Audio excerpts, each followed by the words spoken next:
Suatu hari, ada 4 orang datang berobat ke dokter. Kita sebut saja pasien A, B, C, dan D. Pasien A mengeluh timbul luka di alat kelaminnya 10 hari setelah berhubungan seksual dengan PSK. Coba tebak apa penyakitnya? Mungkin saja Anda akan berpikir pasien tersebut terkena sifilis. Pasien B memiliki bercak merah luas di kulit disertai dengan demam. Pasien C mengeluh nyeri dada disertai suara yang serak. Sedangkan pasien D diantar kerabatnya ke dokter karena semakin pikun dan susah berjalan.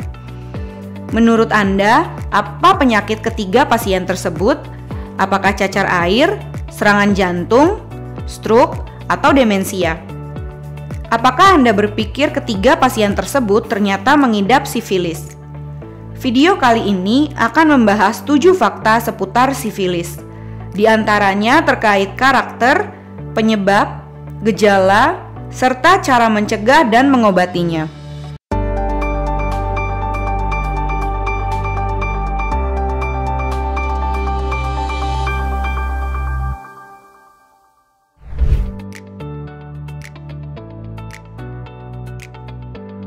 Sifilis yang disebut juga penyakit raja singa adalah penyakit menular seksual yang disebabkan oleh infeksi bakteri Treponema pallidum. Bakteri ini menular melalui kontak langsung dengan cairan atau luka penderita, termasuk melalui hubungan seksual dan transfusi darah, serta dari ibu ke janin yang dikandungnya. Resiko terinfeksi sifilis paling sering terjadi pada orang yang berhubungan seksual dengan berganti-ganti pasangan, penyalahgunaan obat dan jarum suntik, serta melalui transfusi darah yang tercemar.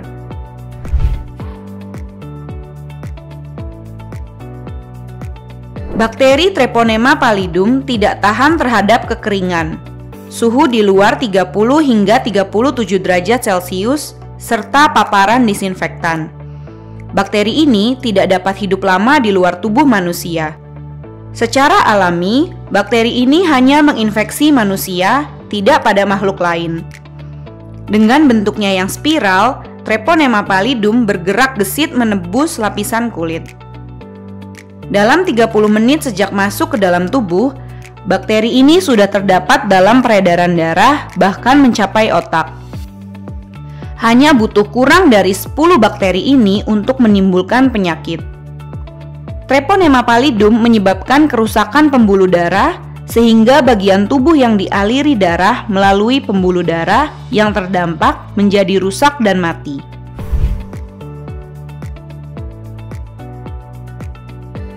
Jika tidak diobati, sifilis akan berkembang melalui 4 tahap, yaitu primer, sekunder, laten, dan tersier. Tahap primer ditandai dengan luka pada lokasi masuknya bakteri yang muncul 10-90 hari setelah terpapar.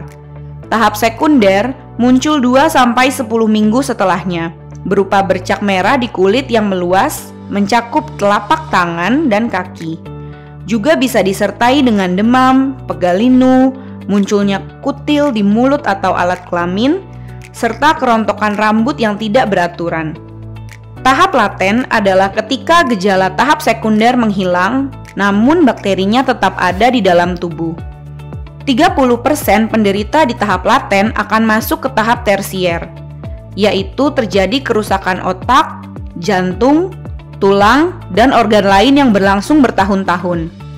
Gejala yang timbul pada tahap tersier bisa berupa gangguan syaraf, seperti gangguan keseimbangan, kesemutan, mengompol, impotensi, gangguan pendengaran, dan penglihatan. Kemudian gangguan jiwa seperti pikun atau gangguan mood, lalu gangguan jantung dan pembuluh darah seperti nyeri dada, nyeri punggung, suara serak, dan guma, yaitu benjolan yang bisa timbul di kulit, tulang, atau organ tubuh lainnya. Apabila dibiarkan, guma dapat menyebabkan kerusakan pada bagian tubuh yang terkena.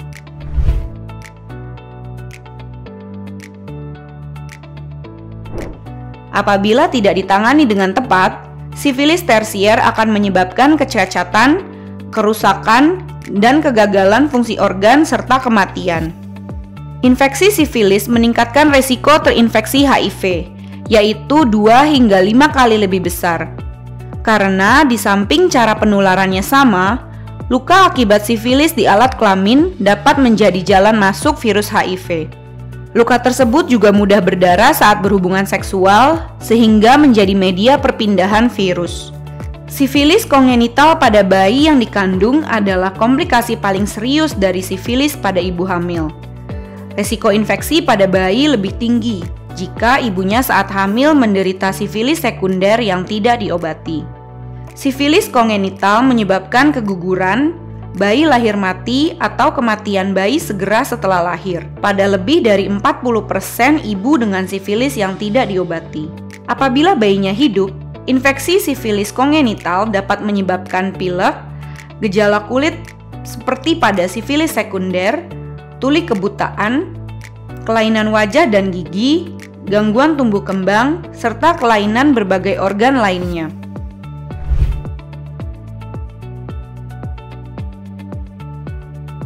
Oleh karena gejala sifilis, terutama sifilis tersier yang tidak spesifik dan dapat menyerupai berbagai penyakit lainnya, dokter akan memeriksa dengan cermat. Dokter umumnya akan menanyakan perjalanan timbulnya gejala, riwayat perilaku seksual dan sosial, termasuk jumlah pasangan seksual, penggunaan kondom, riwayat penyakit menular seksual pada pasien dan pasangannya, penggunaan obat dan jarum suntik, serta transfusi darah. Pada anak dan bayi, dokter akan mencari riwayat paparan ibu atau penderita terhadap sifilis atau produk darah, serta riwayat pelecehan seksual. Selanjutnya, dokter akan mengambil darah pasien untuk diperiksakan ke laboratorium. Hal ini untuk memastikan jenis penyakitnya. Pemeriksaan tambahan lainnya mungkin diperlukan terutama untuk memeriksa adanya gangguan organ.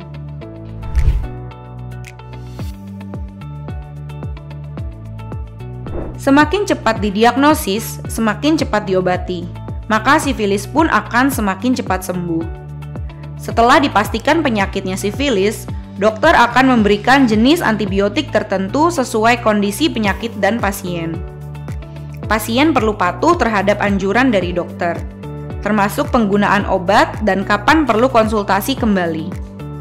Untuk sifilis tersier, cara dan keberhasilan pengobatan bergantung pada tingkat kerusakan organ. Pengobatan dapat menghentikan kerusakan lebih lanjut, namun mungkin tidak dapat memulihkan kecacatan yang sudah terjadi seperti sedia kala.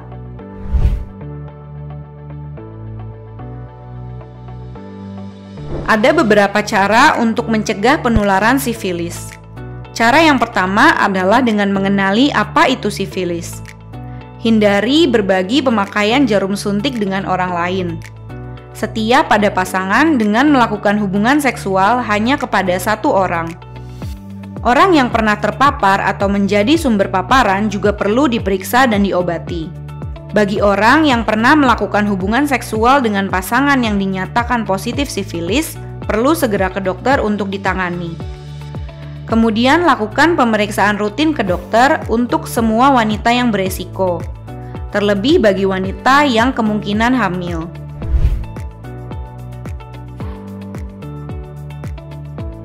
Bakteri sifilis akan sangat berbahaya jika sampai masuk tubuh manusia.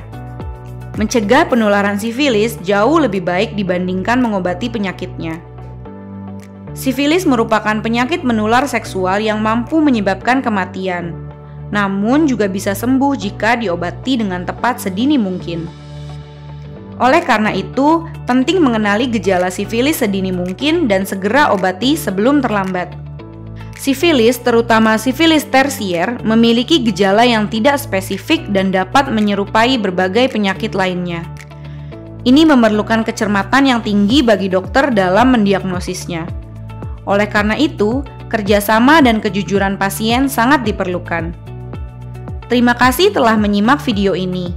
Semoga apa yang disampaikan dapat membawa manfaat bagi kita semua. Jika ada saran atau pertanyaan, silahkan ketik di kolom komentar. Sampai jumpa di video selanjutnya.